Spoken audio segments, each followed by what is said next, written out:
Est-ce qu'on se parlerait pas un petit peu de Château Falkenstein, du coup? Avec plaisir. Une petite, parce que moi, on m'en a parlé, on me le promet, on me le met sous le nez en me faisant regarder. Tiens, voilà, je te mets sous le nez. Exactement. Mais on n'y a pas joué encore. Et donc, du coup, ce que tu devrais faire, c'est l'acheter. Oui. Pour ça, tu l'aurais sous ton nez réellement. Et voir que tu en achètes plusieurs, histoire de le narguer. Et comme ça, on peut comparer, tu vois. Ouais. Tu feras un giveaway sur la chaîne comme ça. Je comprends. Tu feras gagner un viewer, on gagnera des abonnés et tout ça.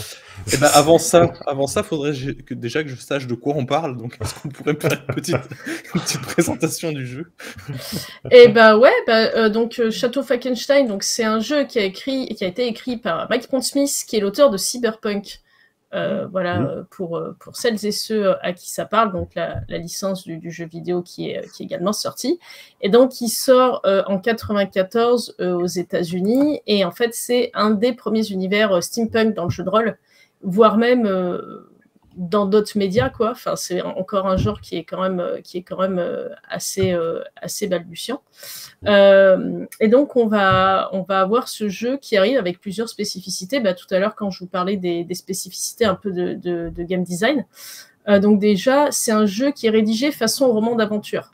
C'est-à-dire qu'il y a un personnage qui s'appelle Tom Holland, qui vient de notre monde dans les années 90, et qui s'est retrouvé catapulté par magie dans l'univers du jeu. Et donc, en fait, on va suivre ses aventures à partir du moment où il arrive et où il va vivre plein d'aventures, découvrir ce monde, etc. Et il se trouve que c'est un pote à l'auteur, Mike Pondsmith, et qui lui a fait passer à travers les mondes parallèles le contenu de ses notes, ce qui donne le jeu que nous lui récite Pondsmith. Donc déjà, en termes de rédaction, on a un jeu qui est un peu particulier là-dessus. Ensuite, c'est un jeu qui utilise des cartes au lieu de dés. Alors, l'explication que donne Tom, donc le héros, en fait, Tom va créer le jeu de rôle dans le monde, le jeu de rôle de Château Falkenstein, et il se trouve que comme il traîne plutôt avec des aristocrates, ils vont lui dire, bon, écoute, les dés, c'est vraiment très vulgaire, c'est pour les basses classes sociales. C'est pour les bouseux, ouais. C'est ça, c'est pour les bouseux. Donc, nous, on va plutôt utiliser des cartes, voilà. C'est exactement ça. Et donc, du coup, ces cartes dans le système, un peu à l'image de dés, elles vont servir, par exemple, pour augmenter le niveau d'un talent de personnage. On va faire une action comme dans n'importe quel jeu de rôle pour savoir si elle est réussie.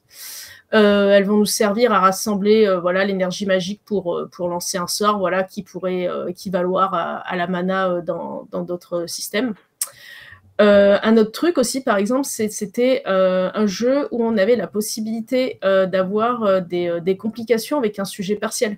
Maintenant, c'est assez courant d'avoir des jeux, vous savez, avec plusieurs niveaux de réussite. Par exemple, le non et. Voilà, non seulement c'est raté, mais c'est la cata. Non, mais c'est raté, mais il y a un truc cool. Oui, mais c'est réussi, mais il y a un truc pas cool. Et le oui, et c'est super bien réussi. Et donc, ces gradations-là, on les a dans Castle Falkenstein. Et pour l'époque, c'était quand même assez original. Novateur, quoi. Donc, ça ne vient pas du PBTA, quoi. Non, ça ne vient pas du PBTA. Après, l'autre truc aussi, c'est qu'il n'y a pas de fiche de personnage techniquement dans le jeu. Et en fait, on a un journal intime qui vient la remplacer. Et en fait, on est censé écrire l'histoire de son personnage et d'y intégrer les niveaux de compétences à l'intérieur pour savoir à quel point on est bon dans quel talent.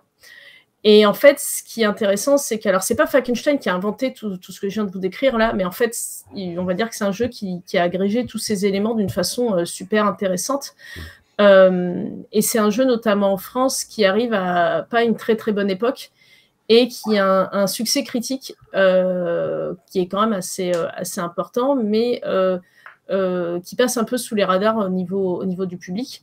Et nous, aujourd'hui, on a eu envie de le ressortir parce qu'on trouve qu'il a plein de choses à dire, à apporter. Notamment le fait que pour un jeu steampunk, la place de la technologie est assez intéressante. On n'est pas dans un côté du tout positivisme. Alors, on a le côté la science est formidable, mais attention, la science, ça peut aussi être dangereux. Et typiquement, donc, les méchants du jeu, qui sont les Prussiens, donc avec Bismarck, etc., sont manipulés par des fées, parce qu'on a aussi des fées dans le jeu, on a aussi de la magie, on a aussi des dragons intelligents, un peu comme dans Shadowrun, etc. Et donc les fées qui sont venues d'un monde parallèle de fées, il va y avoir des fées gentilles, les Silly, et des fées méchantes. Alors, c'est très schématisé, en fait, c'est beaucoup plus nuancé que ça. Mais en réalité, on a vraiment les Unseelie qui veulent détruire l'humanité, mais qui ne peuvent pas faire directement à cause d'un pacte qu'elles ont passé avec les autres fées, les Seelie. Et donc, qu'est-ce qu'elles vont faire? Elles vont manipuler dans l'ombre Bismarck et d'autres pour les pousser à créer de la technologie. Parce qu'en plus, on peut mélanger magie et technologie, histoire que la fête soit totale. Et donc, voilà. C'est ça. En fait, l'idée, c'est de pousser l'humanité à se détruire elle-même.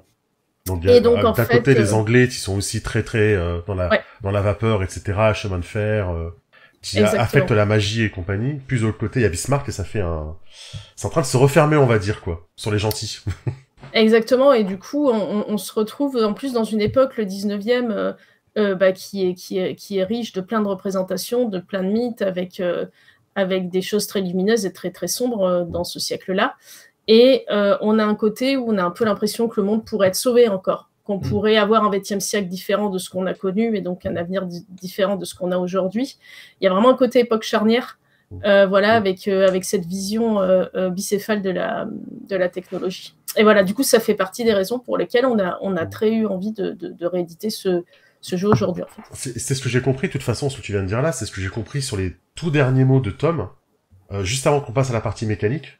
C'est quand il parle avec le roi et tu lui dis maintenant je ne sais plus rien. C'est maintenant à cause de ce qui s'est passé, je vais pas trop en dire évidemment, mais à cause de ce qui s'est passé, ça va pas arriver, ça ne va pas arriver, ça ne va pas arriver. Du coup je ne sais pas ce qui va se passer parce que ça c'est trop différent de mon époque en fait. Et ça j'ai ressenti, c'est ce côté effectivement on peut éviter plein de choses en fait, mais c'est pas encore fait.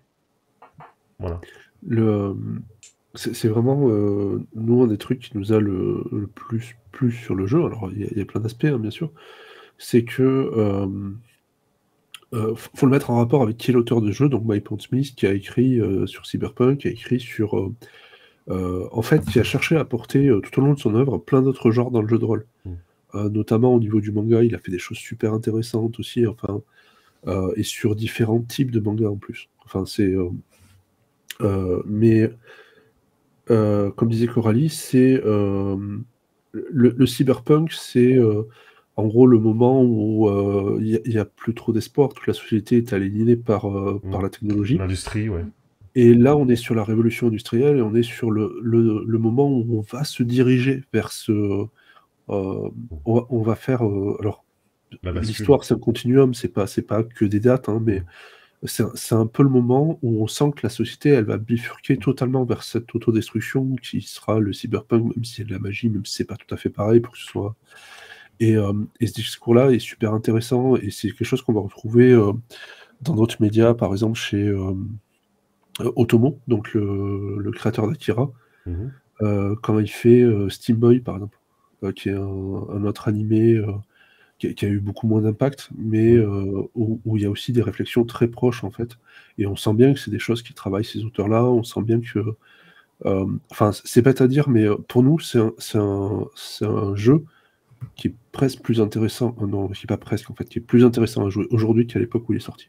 D'accord. Et on trouve ça chouette, quoi. Ouais, mais c'est justement la prochaine question, justement. Mais c'est vrai que quand j'ai eu le bouquin, moi j'ai un réflexe toujours, c'est d'avoir la fiche de perso en fait à la fin. Je fais toujours ça, c'est trop bizarre, mais je fais toujours ça. On est plein à faire ça. Ouais, c'est pas bizarre, hein, ça donne une bonne idée du système. Pas total, mais bon. De l'ambiance peut-être. Et là, du coup, j'étais là. Ah mince. Alors du coup, je me suis dit c'est dans le bouquin ou elle est à télécharger sur internet. Et en fait non, tu vois. Et c'est vrai que ça marque en fait. Si, elle est à télécharger sur internet.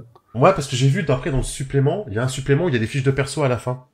Donc je me suis dit, ah tiens, tu vois, oui, mais en fait, il y a quand même, et j'ai senti un petit peu ça aussi, il y a un petit système, bon, je vais te l'aider, tu vois, quand même, tu vois, non, mais non!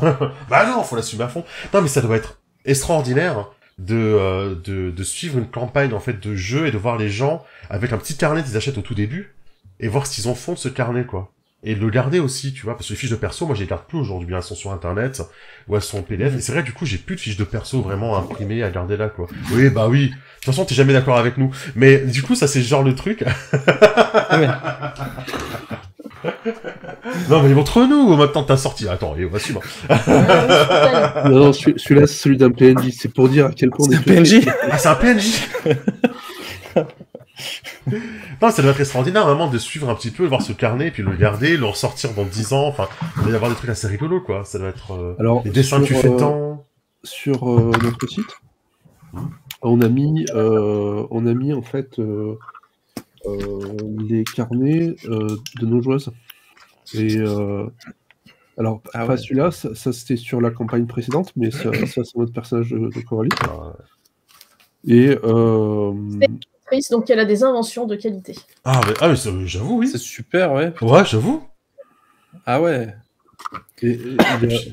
C'est ce personnage donc qui a inventé le modèle de chaussures aussi. Oui, et le canard mécanique et la grenouille mécanique, qui n'ont pas eu le succès que le personnage a escompté, moi je ne sais pas pourquoi. Et la fameuse chaussure à ressort. Pourtant, c'est ô combien pratique. Hein. Pour l'anecdote, tout ça, on allait chercher dans sur le site des brevets américains en fait. Donc c'est des vieux brevets tout ça.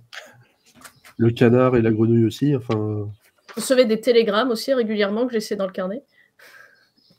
C'est top ça. Et ah non, c'est un chèque. Tant pour moi. Et ouais, il y a en fait, je pense qu'on peut être affirmer, même si on n'a pas de chiffre dessus, bien sûr, que la plupart des gens qui jouent à l'époque, en tout cas en France, ne faisaient pas ce carnet et allaient chercher la feuille de personnage. Donc nous, on a voulu que la feuille de personnage elle soit dispo. On a voulu qu'elle soit bien, qu'elle soit pratique et tout ça. Mais on n'a pas voulu la mettre dans le bouquin, parce que pour nous, c'était contraire à ce que disait le bouquin, en fait. Dans le bouquin de base, hein, j'entends. On l'a mis. Je suis d'accord avec toi. Tout comme le système 2D qu'il y a après dans le supplément, il n'est pas dans le bouquin de base parce que, voilà, c'est pas l'esprit premier du jeu, en fait. Ouais, c'est des choses... En France, en tout cas, il faut comprendre que le jeu est sorti il y a 25 ans maintenant. Enfin, 1995. L'année 1995. On a fait que des bêtises cette année-là. Il est sorti à cette époque-là. Et très vite, en fait, on a eu dans les 2 années, je crois, qui suivent, quelques scénarios dans la presse. Et un supplément. Mais très vite, les joueurs se sont retrouvés tout seuls. Et il y a des joueurs qui jouent encore aujourd'hui, en fonction de ce que disaient les gens à l'époque et tout ça. Donc, les tables, elles n'ont plus un référent commun pour échanger sur le jeu, en fait. Donc, les gens y ont joué de leur façon, et les façons de jouer ont un peu bifurqué. Puisqu'il n'y avait pas... je sais pas, un supplément qui sortait, qui permettait de tout le monde de voir à peu près de quoi ça parlait. Et en plus, certains des scénarios qui étaient parus à l'époque étaient de création française, étaient faits à partir du livre de base, donc n'avaient pas forcément les connaissances des suppléments qui arrivaient derrière et tout ça. Donc on a des gens qui ont joué de façon diverse, et nous on s'est dit, ok, aux États-Unis ils ont sorti un supplément avec des ajouts aux règles, des variantes, tout ça, on va proposer ça. Comme ça, les anciens joueurs pourront se retrouver un point commun en fait sur la façon de jouer qui leur correspond, puisqu'elles sont différentes. Et c'est quelque chose qu'on entendait quand on parlait avec des vieux joueurs, quoi. Et d'un autre côté, ceux qui arrivent, ils vont profiter de ces choses-là qui ont été faites pendant 25 ans. C'est marrant ce que tu dis, parce que je l'ai vu ça sur JDR Virtuel. Je suis sur un forum où on fait du jeu de rôle en virtuel, et il y avait des personnes qui proposaient Château Falkenstein déjà depuis pas mal de temps, mais l'ancienne version. Et ils proposaient des parties découvertes, des trucs comme ça, donc plusieurs personnes ont pu découvrir un petit peu le jeu. Et quand il y a eu cette édition, donc la nouvelle qui est sortie, et donc qui a attiré de nouvelles personnes qui s'y sont mis, et moi j'ai trouvé ça rigolo parce que les vieux de la vieille se sont pas intégrés, mais ouais, ils ont vachement échangé avec la nouvelle et tout ça. Et puis finalement, ils ont fait des tables un peu partagées, des trucs comme ça. Donc ça a un petit peu unifié, je trouve. C'est pas facile de se contenter à la fois les nouveaux joueurs et surtout les anciens qui aimaient bien la vieille version et qui veulent pas qu'on touche à leur temple. Il y a toujours les irréductibles. Alors, mais c'était mieux avant quand même. Hein. Il y a les deux en fait. On a aussi des gens qui veulent pas recevoir, je veux dire, cet héritage. C'est un peu trop solennel cet héritage, mais et en fait, c'est pas grave. Ce qui est cool, c'est qu'ils puissent effectivement communiquer et qu'ils puissent jouer ensemble. On a, moi, je fréquente très régulièrement le forum Casus No, et sur Casus No, on a pas mal d'anciens joueurs et de fans. Et par exemple, moi je les vois discuter, alors j'essaye de pas trop intervenir, et quelque chose qui me surprend régulièrement, c'est de voir les anciens fans, enfin les anciens fans, les anciens joueurs plutôt, dire des choses sur le jeu qui sont pas vraies, mais qui sont sans doute vraies à leur table. Alors, c'est des choses pas très importantes. Par exemple, le dernier truc sur lequel je suis tombé récemment, c'est quelqu'un qui dit « le jeu se joue à telle date ». Bah non, il n'y a pas de date en fait. Alors, il y en a une dans le bouquin qui est à la fin, mais après, chaque supplément en fait va apporter une date différente quasiment. Alors, dans les anciens. Et dans Comme il faut, il y a des données sur les 10 ans, enfin sur la décennie en fait, de 1870 à 1880. Et c'est pas. Donc c'est fait pour que vraiment on ait les clés pour y jouer quand on veut. D'accord. Mais à la table de ce joueur-là, ça se joue à telle date. Bah, c'est pas grave du tout. Et c'est chouette s'ils échangent. Donc moi j'essaye de pas trop intervenir. Si je sens qu'un truc va être gênant pour la personne qui lit le message, en fait, j'interviens. Mais sinon, c'est chouette, ils ont leurs habitudes, ils ont déjà des choses à proposer, parce qu'il y a plein de matos qui existent. Et on voit, alors pour nous qui sommes tout le temps en train de parler d'histoire du JDR, en plus on voit très bien les influences ludiques de l'époque, en fait, et celles d'aujourd'hui, et celles de 95. Parce que, par exemple, il y a...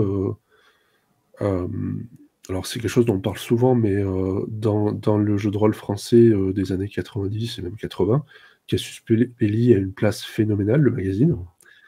Et on parlait de Tristan l'Homme tout à l'heure, ces scénarios de Cthulhu ont une influence phénoménale. Et il y a plein de scénarios pour d'autres jeux qui sont écrits comme des scénarios de Cthulhu de Tristan l'Homme. Parce qu'il y a d'autres façons d'écrire des scénarios de Cthulhu aussi.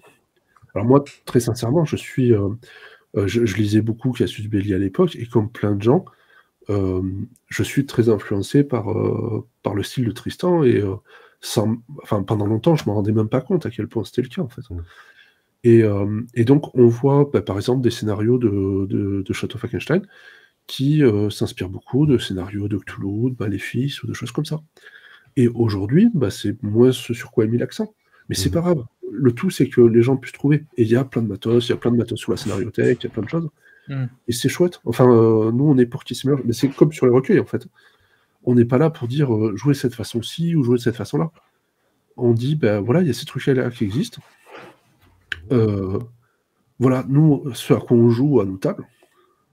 Et puis, faites-vous plaisir. Ce qui est important, c'est pas que ça aille à tout le monde. Ce qui est que chacun trouve quelque chose pour soi. C'est pas du tout la même chose. Chacun doit s'approprier le jeu à sa convenance, à sa table et tout ça, de toute façon. Ouais, puis le jeu, si... Enfin voilà, si on veut pas faire de boulot dessus, il y a déjà un truc de solide. Si on veut faire des choses, il y a plein d'options, en fait. Et alors, quand je dis d'options, c'est d'options dans la gamme, et il y a plein d'options dans ce qui existe sur le net, quoi. Si vous allez sur la scénariothèque, il y a je sais pas combien de scénarios, de trucs. De jeux, de machin.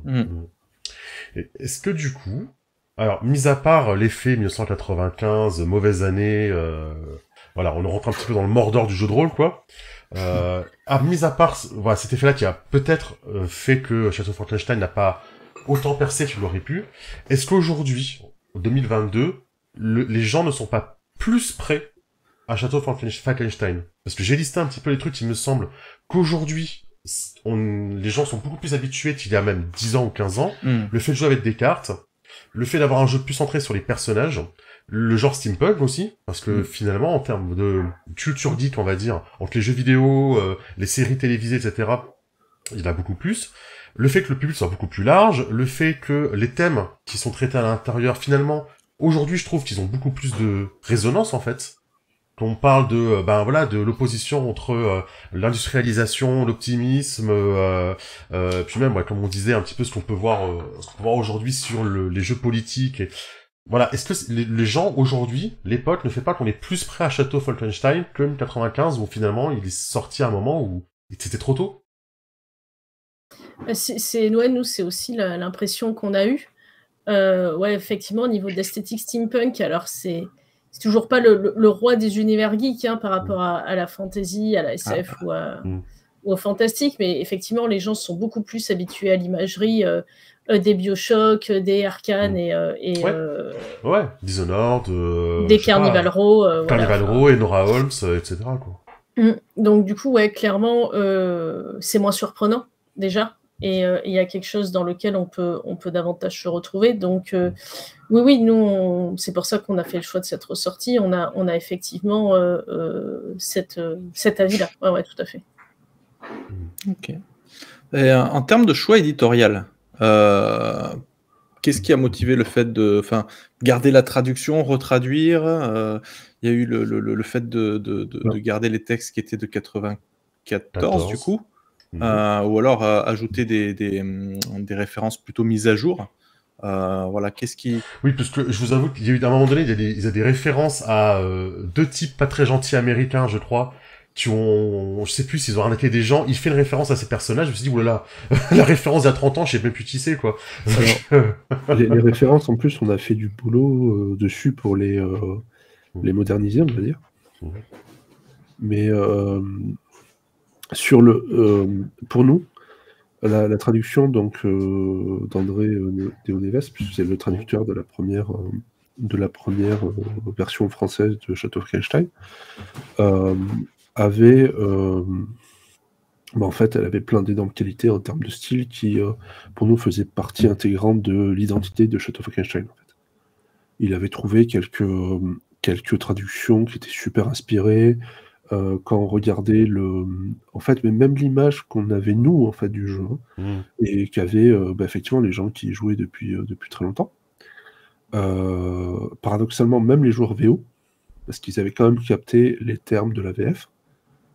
Il y avait plein de, alors j'allais dire fulgurance, mais je sais pas si c'est le bon terme, je sais pas comment ils bossaient en fait, mais il y avait plein de très très bonnes idées, il y avait plein de très très bonnes choses. Quand vous lisez les critiques de l'époque, c'est quelque chose qui est extrêmement mis en avant. Avec nos critères d'aujourd'hui, il y a aussi plein de choses qui n'allaient plus. C'est pas forcément des choses dramatiques, mais clairement, ça a été écrit à une époque où le Internet était pas, le web était pas courant, quoi. Donc, il y a des choses qui sont des points historiques d'un truc qui se passe il y a 150 ans, à l'autre bout du monde pour les ou même dans l'histoire de l'Allemagne. Je peux ça me paraît tout à fait compréhensible que ce soit plus difficile à traduire à l'époque, quoi. Il y a des petits détails d'ergonomie, par exemple dans les termes, dans les niveaux de talent. Donc la capacité n'est pas forcément chiffrée, il y a un adjectif en fait. Bon, on avait beaucoup de mots qui se ressemblaient. Une fois traduit en français. Et comme le jeu utilisait de façon technique des abréviations, les abréviations se ressemblaient encore plus, quoi. On avait, je sais plus, exceptionnel, extraordinaire, excellent. Ça fait doublon, ouais. Ouais, voilà. C'était compliqué de savoir, déjà de mémoriser quel était le niveau. Donc là, par exemple, on a un peu changé les termes techniques pour que ce soit plus facile à identifier. On a fluidifié le texte. Il y avait des endroits où il y avait des petites incohérences. Il y avait des choses qui étaient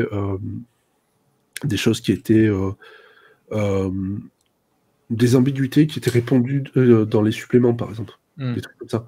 Alors, il faut savoir qu'il y a beaucoup d'ambiguïtés, enfin pas d'ambiguïté, mais il y a beaucoup de choses où il y a une espèce de jeu avec le lecteur parce que c'est raconté par le point de vue d'un personnage, donc ce fameux Tom Holland. Donc, il peut y avoir des choses qui sont un peu floues ou des choses qui sont biaisées parce que c'est vu par c'est lui qui raconte. Voilà, par un observateur de la fin du siècle précédent. Enfin, c'est pas. Mais tout ça fait que on a fait beaucoup de choses sur le texte alors qu'il se voit pas beaucoup en vrai. Mais je pense que si on les avait pas faites, tout le monde les aurait vues, quoi. D'accord. Et niveau système, c'est pareil, c'est on va dire vanilla ou il a été un peu rafraîchi, Non, modifié? c'est le même jeu. C'est le même jeu. Ce à quoi on a fait attention, c'est les exemples, c'est la formulation pour l'expliquer. Parce qu'il y avait juste une erreur assez importante qui était une erreur de trad sur une phrase, mais qui était une phrase très importante dans le bouquin, qui fait que les gens qui jouent en VO et en VF n'y jouaient pas de la même façon. Ah, ok. Mais les cartes et les dés, quoi. Ça change tout, là. Quasiment ça, c'est confondre un paquet de cartes et une main de cartes. Ah oui, le paquet et la main. Ok. D'accord. Et ce qui fait qu'en français, on y jouait avec les MJ et les PJ, en fait, avaient 2 paquets de cartes différents, là où en VO, ils avaient le même paquet de cartes. D'accord. Ok, ils avaient chacun leur paquet, au lieu d'avoir un paquet au centre, en fait. Voilà, mais ça, c'est une erreur de trad, c'est un seul paquet. Plus simple pour la sorcellerie, mais on s'en fout, pour le truc de base, c'est ça.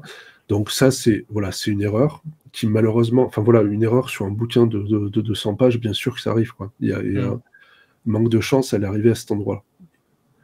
Donc il y a ce changement-là qui est important, mais sinon, c'est le même texte, on a juste retravaillé la traduction. Mais on est parti de la même parce qu'il y avait plein de choses qui nous plaisaient. Et on a été en contact de suite avec André, alors qui... Enfin bon, qui est décédé en fait pendant le projet. Donc, on a forcément... on a continué, enfin, je vais dire un truc idiot, mais... on lui a racheté les droits de sa traduction, quoi. Parce que c'est la base de notre travail, cette traduction. Par contre, effectivement, on a retravaillé dessus. On l'a fait, enfin, un accord avec sa famille et tout ça, quoi. D'accord. Ok. Et niveau maquette et illustration, voilà, c'est la même chose, ou vous avez ajouté un petit peu vos éléments à vous pour compléter ou modifier? Alors non, c'est pas la même chose pour le coup, c'est certainement l'aspect qui a le plus changé. Alors là, j'ai comme il faut sous la main, mais c'est pas le livre de base, hein, c'est la VO de comme il faut, mais le livre de base était sous le même, à peu près sous le même modèle. Vous voyez, c'est de la coupe souple, c'est un petit peu plus grand. Nous, on a pris les formats qu'on avait d'habitude, un peu plus petits. La maquette, elle est plutôt comme ça. D'accord. Voilà, j'ai trouvé des illustrations pour voir comment étaient mises en place les illustrations. Voilà, c'était un petit peu comme ça. Donc voilà. C'était différent. Ouais, voilà, on a changé la couverture, donc on a demandé à Jérémy Morand de nous refaire une couverture. La couverture originale... Super d'ailleurs. Super, moi j'aime beaucoup. Ah ben, merci pour lui. Et l'écran aussi, du coup, c'est lui Ouais, l'écran aussi, c'est lui. Les 2 autres couvertures des suppléments, c'est lui aussi. La carte, c'est Olivier Sanfilippo. Oui. Et les illustrations intérieures qu'on a fait rajouter, c'est Mathilde Marlot qui dessine pas mal dans Casus Belli. Voilà, donc pour nous, l'idée, effectivement, c'est de refaire la maquette. C'est pas le talent, globalement. Globalement, ils ont du talent, ouais, ça va. Dans l'idée, ouais, alors pour le coup, c'était un des aspects du jeu. Bon, après, c'est souvent le cas, hein, qu'on réédite un jeu qui a quelques décennies. Ces aspects-là, c'est ceux qui marquent le plus le passage du temps. Donc, l'idée, c'était juste d'avoir des niveaux d'exigence esthétique qui collent un petit peu aux attentes actuelles, en réalité. Et on a fait notamment appel à Mathilde pour les illus intérieurs, pour le côté très carné, puisque comme c'est un carnet et les illustrations sont censées être les croquis de Tom, dans l'idée, on voulait avoir ce côté crayonné. Et donc voilà, vu que Mathilde a énormément... Le mot que tu cherches, c'est déchire. Voilà. Dirait énormément de talent en la matière. Alors ça, c'est une ancienne, pour le coup. Ah, oui, mais c'est crayonné, ça marche. Ouais, c'est crayonné aquarelle, je crois. Et en fait, on a gardé donc certaines illustrations anciennes. Donc voilà, toutes celles qui étaient au niveau de l'aquarelle, elles sont passées en noir et blanc. Avant, elles étaient en couleur dans le jeu original. Alors là-dessus, il y a des gens, notamment qui connaissaient la version d'avant, qui étaient un peu déçus. Il y en a d'autres qui ont préféré. Ça dépend vraiment des goûts. Nous, on est assez attachés au noir et blanc, mais alors là, pour le coup, c'est purement subjectif parce que en plus, là, dans un côté carné, on trouvait ça assez harmonieux d'avoir le côté noir et blanc. On trouvait que tout fonctionnait plutôt bien ensemble. Voilà, donc on a effectivement gardé ces quelques aquarelles. En plus, elles sont très attachées au récit. C'est super d'avoir un bouquin de jeu de rôle où on a des illustrations qui sont autant liées au récit, parce que vraiment, les illustrations que tu viens de montrer, c'est des scènes du récit que raconte Tom Holland. Oui, c'est en train de il illustre ce qu'il raconte en même temps, en fait. C'est ça, et le travail là-dessus est vraiment génial pour le coup, et on a travaillé avec Mathilde aussi pour garder cet esprit-là. C'est un des points qui pour nous est très important, mais qui est rarement évoqué sur le jeu. On dit souvent qu'il est évoqué, effectivement, qu'il est écrit à la première personne et tout ça, mais il y a un travail de dingue en fait sur la façon de présenter les choses progressivement. C'est-à-dire qu'effectivement, il y a les aventures de Tom Holland, mais les aventures de Tom Holland, elles se passent exactement dans l'ordre où il faut pour qu'on apprenne les choses au bon rythme. Qu'on découvre les lieux progressivement, qu'on agrandisse en fait. Et que ce soit très facile d'apprendre en fait. Et c'est... alors, souvent, le fait d'écrire comme ça un bouquin à la première personne, c'est quelque chose qu'on ne conseille pas aux auteurs. Mais il y a, je pense, au moins 2 cas où c'est fait et où c'est fait de façon superbe. Il y a effectivement Chateau Falkenstein et il y a Hollywood, qui sont 2 jeux qui sont écrits comme ça et qui sont justement tellement bien faits que ça paraît une évidence, alors que c'est un des trucs les plus casse-gueule à faire, quoi. Alors, une question hyper technique. Attention, en plus, ça va être pour Coralie. Ouf. J'espère que t'es prête. Est-ce que Chateau Falkenstein... En plus, c'est la dernière, hein, attention. Est-ce que Falkenstein, c'est pas le meilleur jeu pour illustrer ta thèse? Dans le sens où... Attends, j'ai préparé le truc là-dessus. Hein.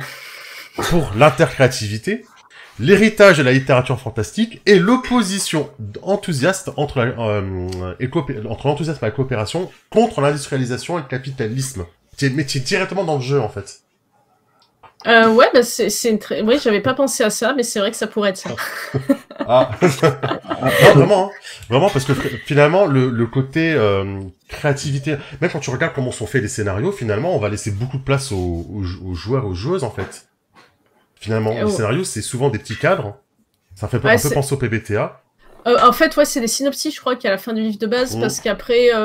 les formats de scénario, donc oui, il y a le côté, alors donc dans la structure qui est donnée dans le livre de base, il y a des actes, donc on est dans quelque chose, dans une espèce de format de scénario un peu qui a eu beaucoup de succès à cette époque. Hein. On a des actes, des scènes qui s'enchaînent, mais bon ça, après ça reste assez libre. Disons que le livre de base donne cette structure-là, mais effectivement oui, alors. Sur le niveau intercréatif, de toute façon, oui, comme tous les jeux de rôle pour le coup. Mais c'est vrai que pour le côté, on va opposer tout ce qui est industrialisation, masse, hiérarchie à quelque chose, à d'autres types de valeurs, à des alternatives en fait. C'est vrai qu'on peut faire ce rapprochement-là aussi. Il y a aussi ce côté où on va avoir d'un côté tout ce qui est technologique, industriel, et la magie, les légendes qui vont se mêler. Moi, c'est aussi un truc que j'adore dans le jeu, en fait, cette espèce de mélange très, très harmonieux. Et c'est vrai qu'il y a tout ce bagage littéraire, aussi cinématographique, parce qu'il faut aussi beaucoup de références à des films. Mais c'est vrai qu'il y a ce bagage littéraire qui est très fort, et c'est vrai que la littérature a un statut particulier parce que non seulement on lit un roman, et en plus nous on est invité à écrire notre propre roman entre guillemets avec notre journal intime, puisque dans le livre de base il y a clairement tout un laïus en disant oui, vous aussi vous allez devenir écrivain de grands romans d'aventure avec vos journaux intimes. Donc c'est vrai, il y a cette espèce d'échange de création de texte, cette espèce de cycle où effectivement on peut faire des liens avec ce que j'ai écrit dans ma thèse de façon assez évidente, et c'est pas pour rien que c'est un jeu que j'aime beaucoup, qui a une place particulière pour moi, quoi. En termes d'héritage, moi je pensais surtout aussi au fait que dans le bouquin, il y a énormément, je sais pas si on l'avait dit avant, tu vas en parler juste maintenant, que voilà, on parle de personnages de littérature dedans, quoi. Ils sont là, vraiment là, quoi. Et il y a leurs créateurs et les créatures entre guillemets, quoi. Il y a les deux qui sont là, et c'est assez impressionnant, quoi. Il y a Jules Verne, mais aussi le Capitaine Nemo. Il y a Conan Doyle, mais il y a aussi Sherlock. Et on peut même, aujourd'hui, avec notre bagage geek qui a avancé, on va rajouter la petite sœur de Enola, ou on peut rajouter les personnages de Carnival Row, t'entends parler. Donc en plus, on a cette possibilité aujourd'hui de rajouter une surcouche d'héritage, on va dire, par-dessus ça, quoi. Ouais, de toute façon, la culture geek fonctionne aussi beaucoup par référence, mais c'est Olivier Caïra qui disait que le jeu de rôle avait aussi émergé dans un moment où on allait avoir énormément de références et on allait pouvoir toutes les mélanger. Et clairement, c'est aussi pour ça qu'on dit que le jeu de rôle s'impose au centre de la culture geek. parce que c'est clairement un média où on peut faire tous ces mélanges-là. Et si l'idée, pour moi, l'essence du jeu de rôle, comme je disais, c'est l'intercréativité, donc c'est de mêler nos créativités autour de la table.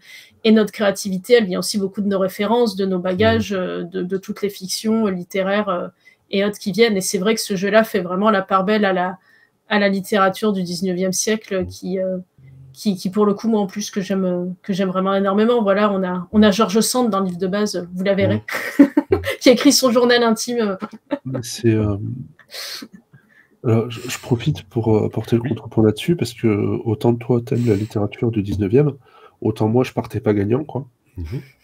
Moi, quand j'entends parler de ce jeu ado, il faut comprendre que, pour moi, la littérature du 19e, c'est les trucs chiants qu'on nous force à lire, quoi, à l'école. L'Assommoir. Oui, voilà. Exactement. C'est le meilleur exemple qu'on pouvait donner. Pour une fois qu'on nous a pas menti sur le contenu d'un bouquin. Oui, hein, le titre.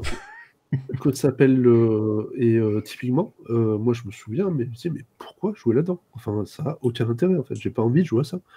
J'ai envie de jouer soit des trucs avec des dragons, soit des trucs avec des vampires, soit des trucs avec des vampires dragons, quoi. Mais il y a tout là-dedans, il y a tout dans Meilleure pub. T'as fait la meilleure pub du jeu, quoi. On avait répété.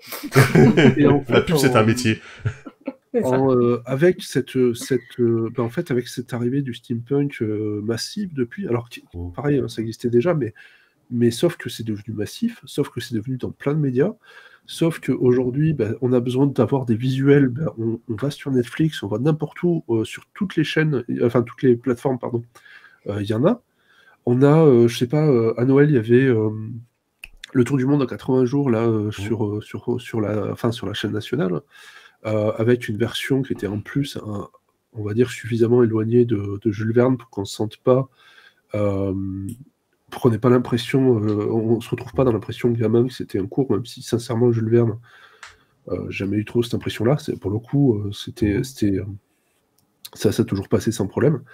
Et effectivement, on a beaucoup plus de choses. On sait comment les intégrer. On a des variations de ces choses-là. On a des références, en fait.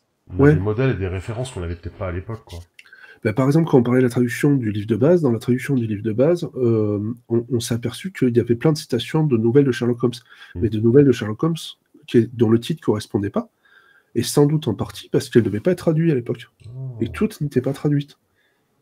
Et aujourd'hui, elles sont toutes disponibles. Et là, on parle que des nouvelles de Sherlock Holmes, c'est-à-dire qu'on ne parle pas en plus de la version... on ne parle pas, je sais pas, de la Ligue des Gentlemen Extraordinaires, qui est une autre façon d'aborder l'époque. On ne parle pas des 15 milliards de versions de Sherlock Holmes qui existent aujourd'hui.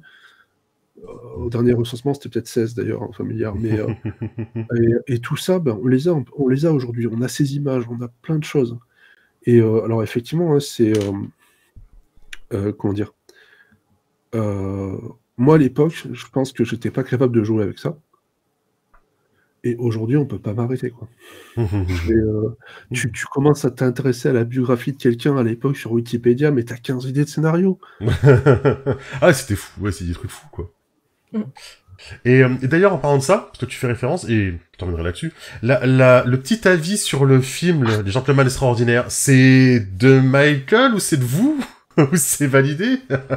Il est de qui cet avis? On n'a pas d'avis sur un truc qui n'existe pas, déjà. Voilà. Comment? Il n'a jamais eu de film.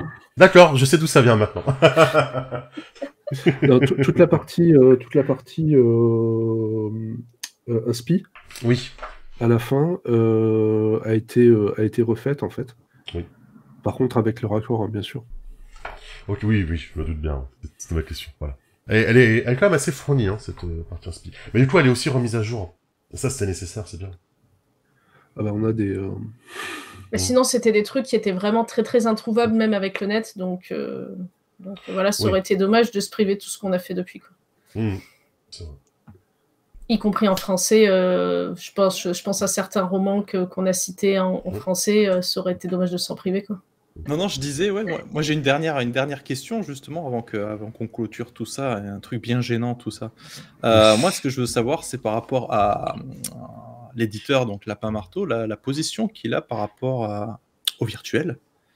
puisqu'on peut voir par exemple sur le site, hein, il y a Château Falkenstein qui est disponible du coup en papier mais aussi en PDF. On a les partir à l'aventure forcément.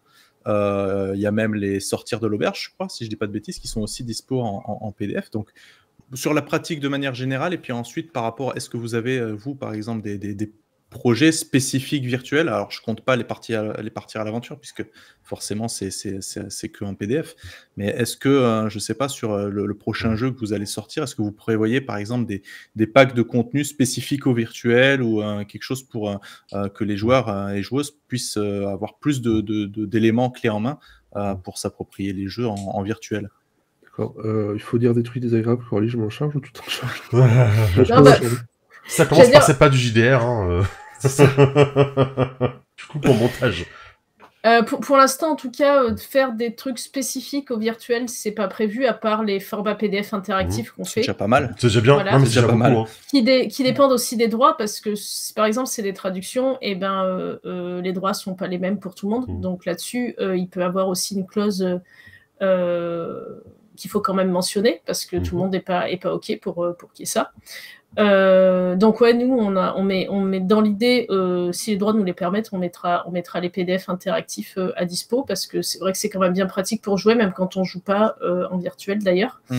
Je pense que peut-être les formats PDF, on en a à peu près pas mal, comme vous avez vu. Et l'idée, c'est que en dehors des quelques actuels plays qu'on peut faire, il y a aussi l'atelier de création jeu de rôle que Jérôme a mentionné, qui lui se fait à distance aussi, qui est un peu là ce à quoi je pense en termes de trucs spécifiques en ligne et plus ou moins dématérialisés. Voilà. Après, en tant qu'éditeur, le PDF, moi, je pense que c'est devenu quelque chose d'important à apporter pour les raisons pratiques autour de la table. Par contre, aujourd'hui, et je pense que c'est globalement pareil dans le roman, c'est pas vraiment un modèle économique. C'est-à-dire qu'un éditeur qui ferait que ça, ou même que de l'EPUB, que du PDF, aurait bien du mal à survivre. Donc voilà, on trouve que c'est bien et qu'autant possible, c'est bien de l'avoir. Mais honnêtement, même quand on regarde en gros la consommation qui est faite par rapport au papier, aujourd'hui, pour nous, en tout cas, c'est pas un modèle économique viable, en fait. C'est un complément, mais c'est pas la source principale, quoi. C'est parce que le marché français n'a pas encore pris ça en main, le public français n'a pas encore pris en main, ou c'est parce que le marché français francophone sera toujours trop petit, à votre avis? Ça, on sait pas. Ouais, on sait pas. Moi, j'ai des idées là-dessus, mais ça vaut rien de plus que des opinions. Moi, à l'époque, j'ai fait un master édition, et à l'époque, alors ça date, hein, c'était en 2009, hein, voilà. Mais ce qu'on nous disait à l'époque, c'est qu'il y a aucun éditeur, même de l'IT Générale, qui vivait avec les formats numériques à l'époque, et que tous les formats de liseuses, y compris lancés par la Fnac, ils avaient été très déçus des ventes. Et qu'il y avait quand même une spécificité française de rapport au livre, où les gens étaient quand même très attachés au papier, alors qu'aux États-Unis c'était différent. On peut faire une carrière, on peut péter les scores avec du numérique, un peu plus déjà, en tout cas quand on voit évidemment le petit bout de la lorgnette de certaines success stories ou de gens auto-édités. Aujourd'hui en France, on n'a pas ou quasiment pas ça, ou alors c'est des phénomènes, en fait, c'est pas un système. Donc du coup, ça c'est une première piste. Après, qu'est-ce que ça vaut aujourd'hui en 2022, j'en sais rien. Mais voilà, je sais pas si c'est une histoire d'étroitesse du marché ou de spécificité française, mais en tout cas, aujourd'hui, c'est comme ça, en fait.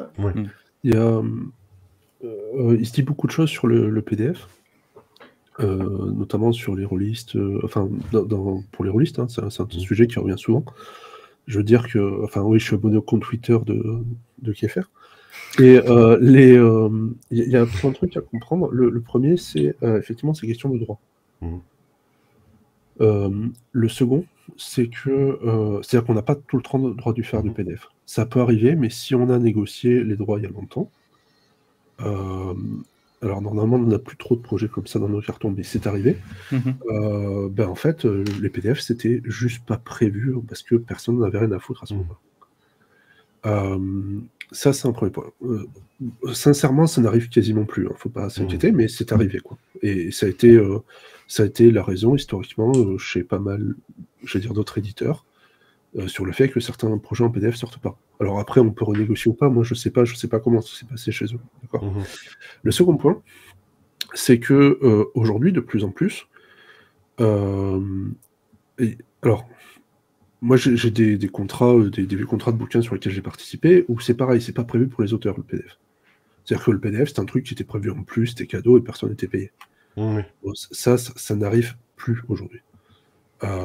Ce qui arrive même régulièrement, c'est qu'on paye davantage de droits sur les PDF. On peut le vouloir ou pas le vouloir, mais c'est des choses qui arrivent. Quand ça arrive, l'éditeur fait son calcul. C'est-à-dire que c'est pas toujours intéressant de sortir les PDF. Même si on a des gens qui sont très vocaux là-dessus. Et même si le PDF est un truc très bien, ça vaut pas forcément le coup à chaque fois. Dans l'idéal, nous on a essayé de se positionner dans une démarche où on apprend à le faire. On revient de loin sur le sujet, vraiment. Mais on essaye de le proposer. Par contre, on voit qu'il y a ces trucs-là, et on voit pas. Pour vous prendre un exemple très concret, sur le crowdfunding de Château Falkenstein, on a environ un tiers des personnes, si je me souviens bien, des fois que j'ai regardé, qui n'ont pas téléchargé les PDF. D'accord. Donc, vous imaginez, ça fait un tiers des bouquins sur lesquels on paie des droits, mais qui ne servent à personne. Donc, au final, ça nous coûte cher. Pour des trucs qui ne servent pas. Alors, il y a quand même les 2 tiers qui s'en servent. Il n'y a pas de problème. Du moins, qui ont téléchargé, quoi. Voilà. Si par exemple, on les offre, ce qui était le cas sur notre crowdfunding. Donc, je suis pas en train de dire il faut pas le faire. Je suis pas en train de dire il faut chercher des excuses. J'essaie juste d'expliquer comment ça fonctionne. Enfin, comment ça peut fonctionner. Ça dépend des cas. Donc, on offre des trucs qui nous coûtent davantage et qui servent à personne. Enfin, sur un tiers des participants. C'est clairement, on se pose des questions, quoi. Est-ce que ça vaut le coup de le faire ou pas? L'autre truc, c'est que du coup, nous, on les propose à part.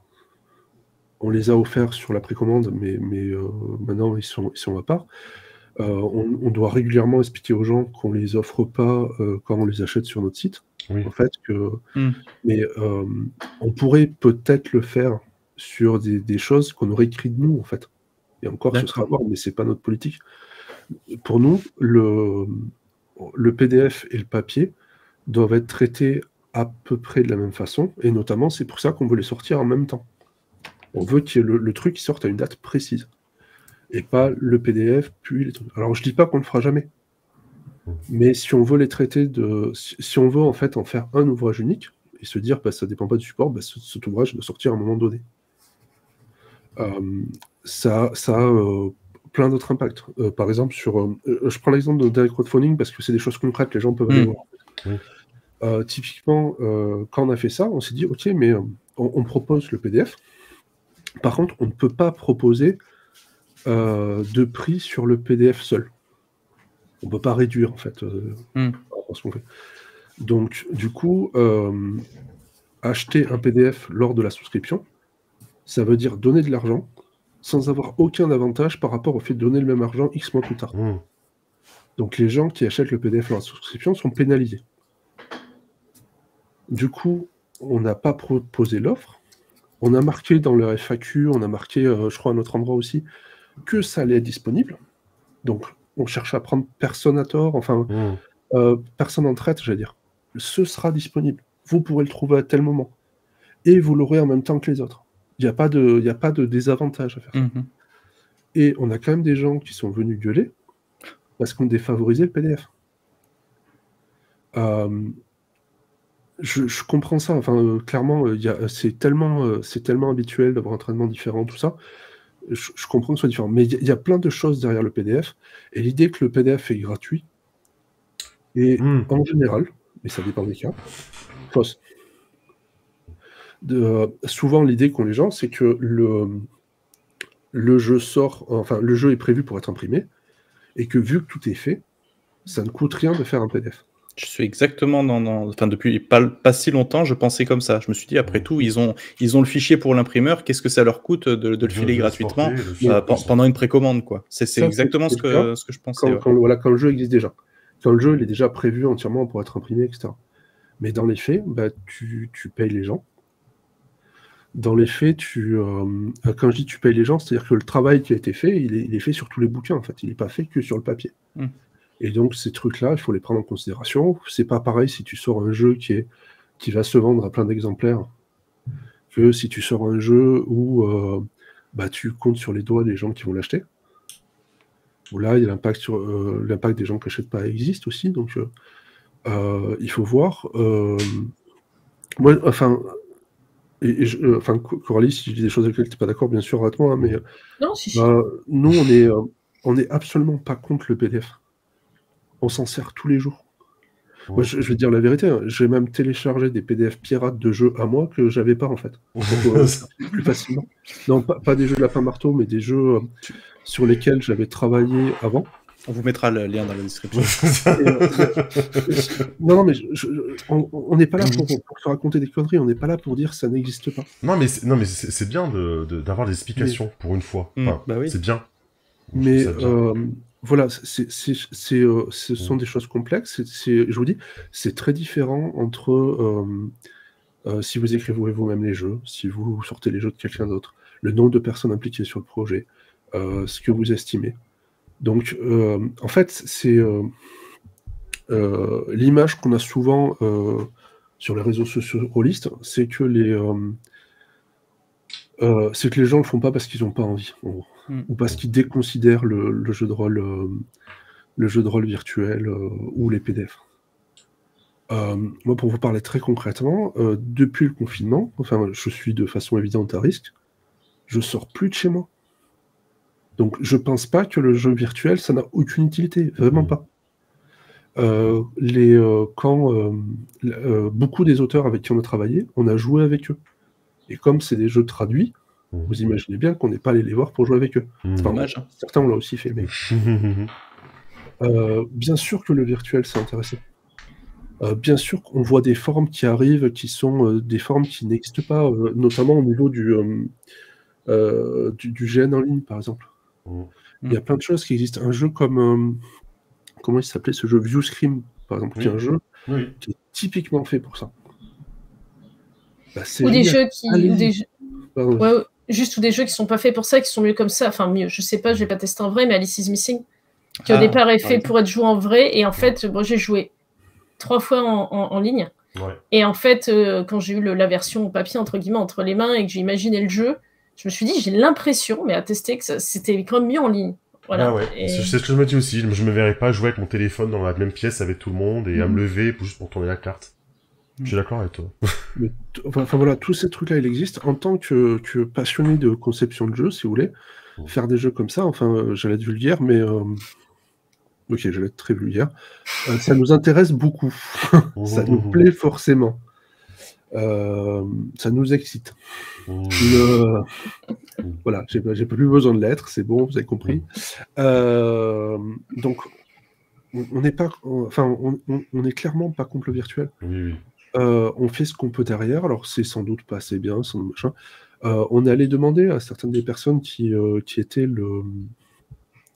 les plus vocales en fait sur le sujet, de nous expliquer ce dont elles avaient besoin en fait. Et puis on voit ce qu'on peut faire ou pas. Mais voilà, c'est pas du dédain en fait, c'est pas du mépris, c'est pas qu'on n'a pas envie, c'est souvent qu'on fait ce qu'on peut. Il y a plein de choses que même sur le papier on voudrait faire et qu'on fait pas, hein, on va pas se mentir. Et il y a surtout, comme je vous disais, il y a plein de choses à prendre en considération qui font que des fois, même légalement, c'est compliqué, quoi. D'accord. Mais juste le PDF interactif, c'est déjà beaucoup, hein. Faut déjà vous rendre compte, hein. C'est déjà bien.